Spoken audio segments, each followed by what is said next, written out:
Bostin Loyd became one of the most controversial and transparent figures in modern bodybuilding. Unlike others who kept their drug regimens secret, he posted his full anabolic steroid cycles online, listing compound names, dosages, injection frequency, and the precise timing of each phase. His openness was shocking at the time and shattered the illusion that elite physiques could be achieved naturally. Loyd argued that honesty about drug use was safer than silence, claiming that misinformation caused more deaths than education. However, his extreme approach pushed limits even by bodybuilding standards. His cycles included heavy combinations of testosterone, trenbolone, growth hormone, insulin, and peptides taken for years without proper off cycles. The results were rapid muscle gain but devastating organ stress. In his late 20s, he was diagnosed with stage 5 kidney failure, a condition that required dialysis. Despite warnings from doctors, he continued experimenting, believing he could balance harm with precision. On February 25, 2022, Bostin Loyd collapsed and died at 29 years old. His story remains a grim reminder of how transparency cannot save someone from biological consequences. Rich Piana became the face of bodybuilding's underground truth movement, a man who made steroid talk mainstream. Unlike most pros, he didn't pretend to be natural or hide behind vague supplement claims. Piana openly discussed his decades-long use of anabolic steroids, growth hormone, and insulin, describing them in unfiltered detail across his massive YouTube following. His motto, "Whatever it takes," summarized his willingness to endure pain, injections, and health risks to achieve freakish size. He admitted to starting steroids at 18 and staying on for most of his adult life, cycling compounds like testosterone, deca, trenbolone, and GH in extreme doses. While he defended their use as personal choice, he constantly warned viewers not to imitate him. Piana suffered enlarged organs, chronic fatigue, and high blood pressure, yet maintained a public message. Steroids won't make you successful. Discipline will. In August 2017, he collapsed in his home and later died in the hospital at 46. Autopsy reports cited heart and liver enlargement. His death shocked millions, but his candor changed the conversation about PEDs forever, exposing the dark, addictive mindset of chasing perfection at any cost. Doucette, an IFBB pro bodybuilder and powerlifter, became one of the most outspoken truth-tellers in the fitness industry. Known for his sharp tone and data-driven explanations, Doucette built his YouTube platform by calling out fake, natural athletes and influencers who secretly use steroids while selling unrealistic fitness programs. Unlike many professionals, he admitted to his own performance-enhancing drug, PED history, explaining exactly how substances like testosterone, anavar, and growth hormone impact the body's performance, recovery, and appearance. Doucette emphasizes that steroids are not magic. They amplify effort, but also multiply health risks. He frequently discusses side effects such as elevated blood pressure, cholesterol imbalance, mood swings, and long-term suppression of natural testosterone. His mission evolved into harm reduction, educating lifters to train smart, eat correctly, and avoid falling for fitness illusions. Greg often repeats that honesty saves lives and that silence breeds misinformation. By exposing the deceptive marketing tactics of the natty scene, Doucette redefined transparency in bodybuilding. His no-nonsense approach made him one of the few credible voices bridging science, experience, and personal accountability within an industry built on denial and image. Samir Bannout, the 1983 Mr. Olympia champion known as the Lion of Lebanon, is one of the few golden-era legends who later spoke out about the modern sport's chemical excesses. In his competitive prime, Bannout was celebrated for symmetry and aesthetics rather than sheer size, a physique built before mass monster drug stacks dominated the stage. After retiring, he began warning publicly about what he saw happening to the next generations: rising health problems, psychological dependence on performance-enhancing drugs, and the loss of artistry in bodybuilding. Bannout has discussed how steroids were already present in the 1970s and 80s, but used moderately compared with today's megadosing. He criticized the modern reliance on insulin, growth hormone, and diuretics, explaining how these combinations enlarge organs, distort proportions, and destroy conditioning balance. His interviews and podcasts reveal frustration with a culture that rewards freakish mass over longevity. Bannout urges younger athletes to prioritize health markers, routine blood work, and sustainable progress. By contrasting old-school moderation with today's extremes, Samir Bannout exposed how the pursuit of instant mass has replaced discipline and beauty, the true dark side of what once was a sport of human sculpture. Dorian Yates, six-time Mr. Olympia from 1992 to 1997, was the man who ushered bodybuilding into the mass monster era, and later became one of its most honest critics. Known for his brutal blood-and-guts training and dense, grainy conditioning, Yates pushed his physique far beyond previous limits through relentless intensity intensity and calculated drug protocols. After retiring, he began revealing the hidden cost behind that dominance. Yates admitted using anabolic steroids, growth hormone, and insulin during his prime, explaining that every competitor at the elite level relied on similar chemistry. He detailed how years of extreme training and PED use caused chronic tendon tears, nerve damage, and permanent joint pain. In interviews and documentaries, Yates often contrasts his past obsession with his current minimalist, meditative lifestyle, emphasizing that his health and mindset paid the price for his titles. He has spoken about anxiety, depression, and the physical decline that followed retirement, describing steroids as a double-edged sword, granting success but demanding lifelong repayment.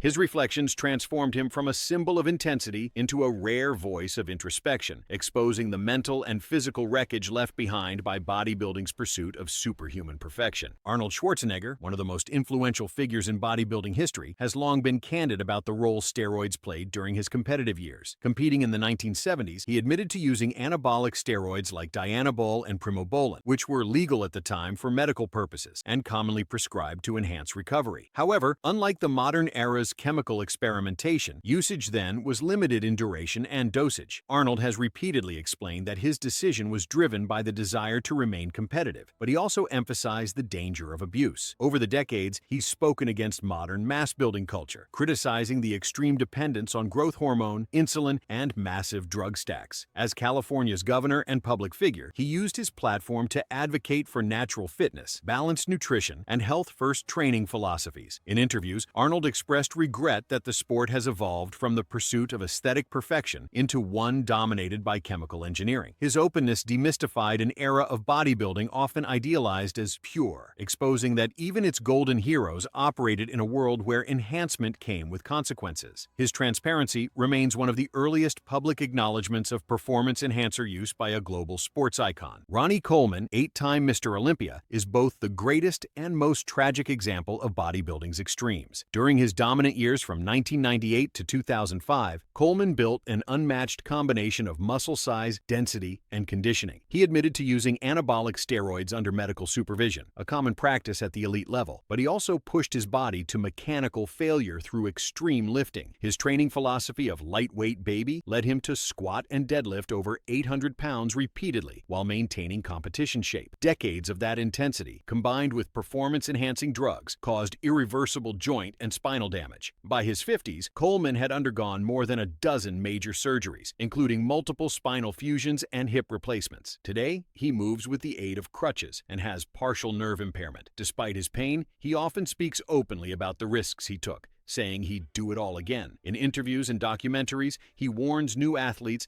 that chasing freak-level size comes at a lifelong cost. Coleman's story exposed how the same drugs and drive that built his legacy also destroyed his body, turning the ultimate champion into a living reminder of bodybuilding's harshest trade-off. Lee Priest, one of bodybuilding's most outspoken and rebellious figures, became famous not only for his incredible symmetry, but also for his brutal honesty about steroids and corruption within the sport. Competing as a professional from his late teens, Priest was often labeled a troublemaker for publicly discussing what others hid, that nearly every top competitor used performance-enhancing drugs. Unlike most athletes, he never glorified steroids. Instead, he explained how they were tools that came with real consequences: hormonal imbalances, acne, mood swings, and long-term dependency. Priest has described how competitors often feel trapped in a cycle of drug use just to maintain sponsorships and appearances, revealing how the industry silently pressures athletes to stay enhanced year-round. He also exposed the hypocrisy of federations that ban him for attitude problems, while tolerating obvious drug abuse. Even after retiring, he continues to educate fans on responsible training and self-awareness. Through interviews and podcasts, Priest insists that genetics, effort, and discipline matter far more than any chemical shortcut. His raw, unfiltered honesty stripped away bodybuilding's glossy image, showing fans the emotional and physical burnout behind the stage lights, the reality that truth-telling often comes at the price of exile. Chris Cormier, one of the most gifted bodybuilders of the 1990s and early 2000s, revealed the dark price of chasing perfection long after his competition years ended. Known for his aesthetics, strength, and charisma, Cormier competed against legends like Ronnie Coleman and Flex Wheeler during bodybuilding's most chemically intense era. He later spoke openly about his addiction to performance-enhancing drugs and painkillers, explaining how constant pressure to stay massive led to physical and mental exhaustion. At the peak of his career, he suffered a severe spinal infection after collapsing in the gym, an injury linked to years of immune suppression caused by heavy steroid cycles and overtraining. The hospitalization nearly killed him and ended his competitive career. In later interviews, Cormier described bodybuilding as both his passion and his poison, saying that the culture normalized dangerous practices like dehydration, insulin use, and diuretic abuse. He has since become a coach, warning young athletes about health sacrifices hidden behind professional glamour. His transformation from champion to survivor exposes the brutal cycle of dependency and denial that defines elite bodybuilding, a world where success is often measured not by trophies, but by how much one's body can endure before it breaks. Tom Platz, known as the Golden Eagle, became a bodybuilding icon for his unmatched leg development and passionate training philosophy. Though he competed during the late 1970s and 1980s, a time when steroid use was common but less extreme, Platz later became one of the few golden-era athletes to publicly discuss the hidden dangers of performance-enhancing drugs. In interviews and seminars, he explained that anabolic steroids were used then, but with far greater restraint compared to modern megadosing. Platz has spoken about how even moderate use can alter hormone balance, cause psychological dependency, and damage internal organs over time. His message focuses on how easily just one cycle can turn into long-term reliance, as athletes chase the same results with diminishing returns. Platz also criticizes the shift from art to excess, where bodybuilding transformed from sculpting ideal proportions to building chemically inflated physiques. He often emphasizes training intensity, nutrition, and mental discipline over pharmaceuticals, warning that shortcuts ultimately cost more than they give. Through honesty and education, Tom Platz exposes the forgotten truth of bodybuilding's golden age, that even in its most admired era, the sport's foundation was already built on quiet experimentation and ignored warning signs. John Meadows, affectionately known as Mountain Dog, became one of the most respected coaches and educators in bodybuilding for his integrity and transparency. Competing for decades and later earning his IFBB Pro card, Meadows openly discussed his past use of anabolic steroids and how he eventually shifted his philosophy toward health and longevity. He explained that during his early years,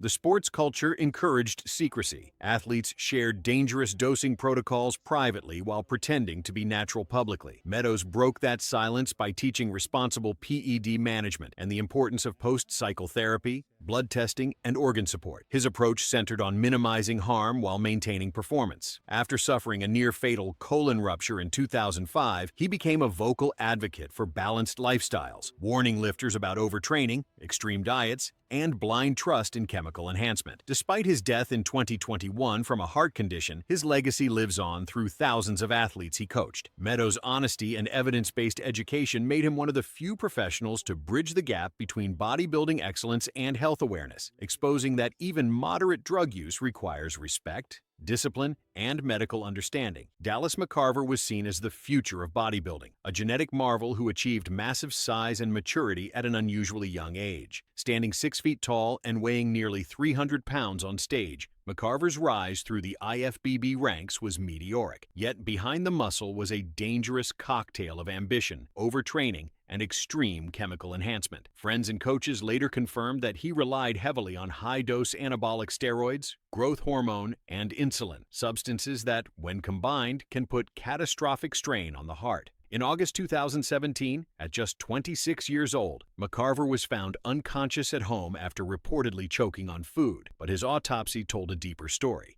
His heart weighed over 800 grams, more than twice the normal size, and his organs showed signs of long-term drug-induced stress. McCarver's death sent shockwaves through the bodybuilding community, forcing a conversation about how young athletes push their bodies beyond biological limits. His story revealed the silent danger of chasing mass too quickly, where health monitoring is ignored and recovery is sacrificed for constant growth. Dallas McCarver's tragedy remains one of bodybuilding's most sobering wake-up calls about the true cost of chemical obsession. Nasser El Sonbati, often called the Professor for his intelligence and thoughtful interviews, was one of the most respected and outspoken figures of 1990s bodybuilding. Competing at over 270 pounds in peak condition, he was known for both his size and his philosophical take on the sport. After retiring, Nasser became increasingly vocal about the hidden culture of extreme drug use that dominated professional bodybuilding. He confirmed that anabolic steroids, growth hormone, and diuretics were not just common but practically required to stay competitive. Nasser described how athletes often relied on unregulated black market drugs, frequently mixing compounds without medical oversight. He warned that diuretics, used to shed water before shows, were especially lethal when misused, causing heart arrhythmias and kidney failure. In later interviews, Nasser criticized the IFBB for ignoring the health decline of its athletes and for rewarding unnatural bloated physiques over balanced conditioning. In 2013, he died suddenly at 47 while visiting Egypt, reportedly due to heart and kidney failure linked to long-term PED use. His honesty in exposing bodybuilding's unspoken truths, the physical decay, the secrecy, and the denial, transformed him from champion to cautionary legend. Victor Martinez, known for his aesthetic balance and classic proportions, was once considered the rightful heir to Ronnie Coleman's Olympia throne. But behind his calm stage presence was a difficult journey marked by personal tragedy, injury, and a growing awareness of the sport's chemical demands. Martinez has spoken candidly about the relentless pressure placed on athletes to maintain enormous size year-round,